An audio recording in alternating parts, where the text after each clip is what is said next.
અમરેલી જિલ્લાના કલ્યાણપર ગામથી શાખપુર જતા 4 કિલોમીટર રોડનું 1 વર્ષથી ધોવાણ થઈ ચૂક્યું છે। 1 વર્ષથી ધોવાણ થઈ ગયેલી જગ્યાઓ ઉપર માટી પણ પૂરવામાં નથી આવી। કલ્યાણપુર અને શાખપુર બંને ગામોના લોકોને ભારે હાલાકીનો સામનો કરવો પડી રહ્યો છે।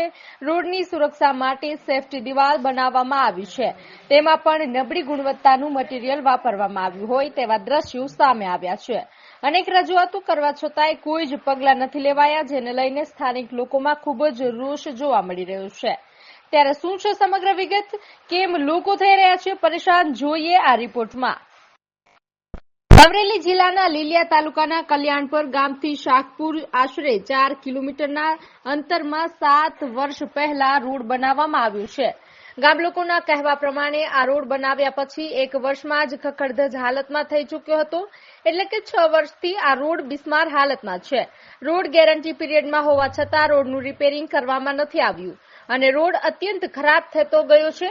આજે આ રોડ ક્યાં છે તે શોધવો પણ મુશ્કેલ હોય તેવી હાલત જોવા મળી રહી છે।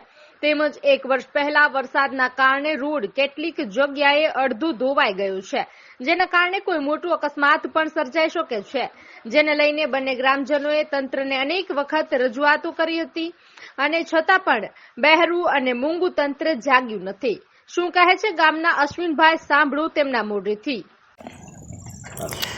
શાખપુરથી કલ્યાણપર જતા રોડનો જે દિવાલ મારવામાં આવી છે તે દિવાલ રોડ બન્યો એને 7 વર્ષ છે ને 2 વર્ષની અંદર તે દિવાલ પડી ગઈ છે। તે દિવાલ અત્યારે બતાવી છે।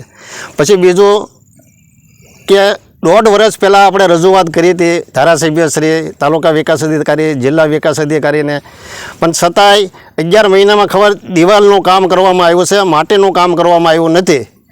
અને જે દિવાલનું કામ કરવામાં આવ્યું છે તે રોડથી લગભગ 4 ફૂટ જેટલી નીચી રાખવામાં આવી છે અને જે દિવાલ બની છે, જે કામ કર્યું છે, અત્યારે એને કાંકરી ગહો કે હાટીકો ગહો લૂણાની જેમ ખરે છે, તો એ પણ એમાં ભ્રષ્ટાચાર જ છે।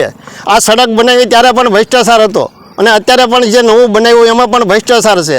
ભ્રષ્ટાચાર કરવા છતાંય જે માટી નાખવાનો અમારી માંગણી છે કે 11 મહિનાથી અમે સતત કહેતા આવ્યા છીએ કે આ રિપેર કરો, હરખું કરો, આજ સુધી એમાં માટી નાખવાનું કામ આવ્યું નથી। હવે એમ કહે છે કે ચોમાસું થઈ ગયું છે, તો ચોમાસાની અંદર સિટીની અંદર ડામરથી રોડ બનાવે છે, ખાડા પૂરે છે, ન્યાય એને ચોમાસું નડતું નથી। આ શાખપુરથી કલ્યાણપર જાતી સડકને જેમાં માટી પૂરવાની છે એમાં એમને ચોમાસું નડે છે। મહેશભાઈ હરિભાઈ બલ્લર, કલ્યાણપર, અને રોડ બાબતે શાખપુરથી કલ્યાણપર રોડ બાબતે એકદમ બિસ્માર છે। 7 વર્ષ પહેલાં થયો તો 6 મહિનાની અંદર જ તૂટી ગયો છે અને સાઈડમાં દિવાલ મારી છે ને એને પથ્થર ઘસો ને તો એકદમ માટી નીકળે છે। દાંતણ જેવી હોટી હોય ને તો એ ખરી જાય છે, એક ઇંચ એવો હાવ સાઈડમાં દિવાલ મારી છે, ખરાબ એકદમ। શું માગણી છે તમારી? હા, જલ્દી તાત્કાલિક રિપેર થાય ને એ રોડ બાબતમાં તો રોડ દિવાલ મારીને એની તપાસ કરીને કાંઈક કાર્યવાહી કરો। આવી દિવાલ થોડી ચાલે, ધૂળ જેવી મારેલી કાઢી નાખો।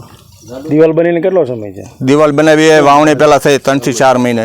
એટલું જ નહીં, ગ્રામજનોએ ટીડીઓ અને ધારાસભ્યને પણ લેખિત અને મૌખિક રજૂઆતો કરી છે, જેને લઈને તંત્રએ રોડ ઉપર ધોવાણ થતા રોડની સાઈડમાં સેફટી દિવાલો ઊભી કરી દીધી છે, પરંતુ અધિકારીઓ કદાચ તેમની ગુણવત્તા ચકાસતા જ ભૂલી ગયા હશે।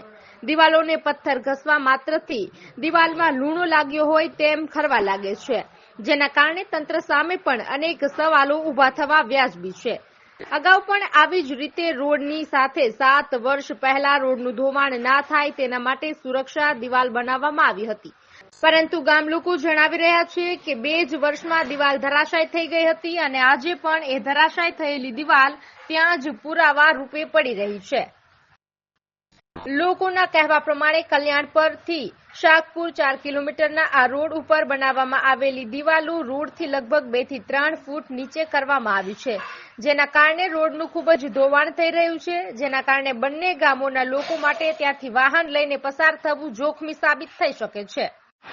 ધોવાણ થયેલી જગ્યાઓમાં માટી પણ નાખી નથી શકતા અને કોઈ મોટા અકસ્માતની રાહ જોઈ રહ્યા હોય તેમ તંત્ર ઢીલી નીતિ દાખવી રહ્યું છે।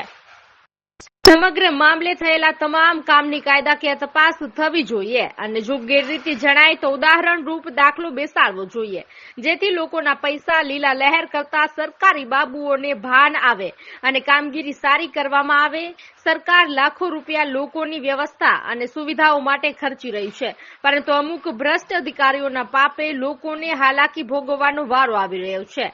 ત્યારે આ રોડ ક્યારે રિપેર કરી લોકોને સુરક્ષિત કરાશે તે સૌથી મોટો સવાલ ઉભો થયો છે.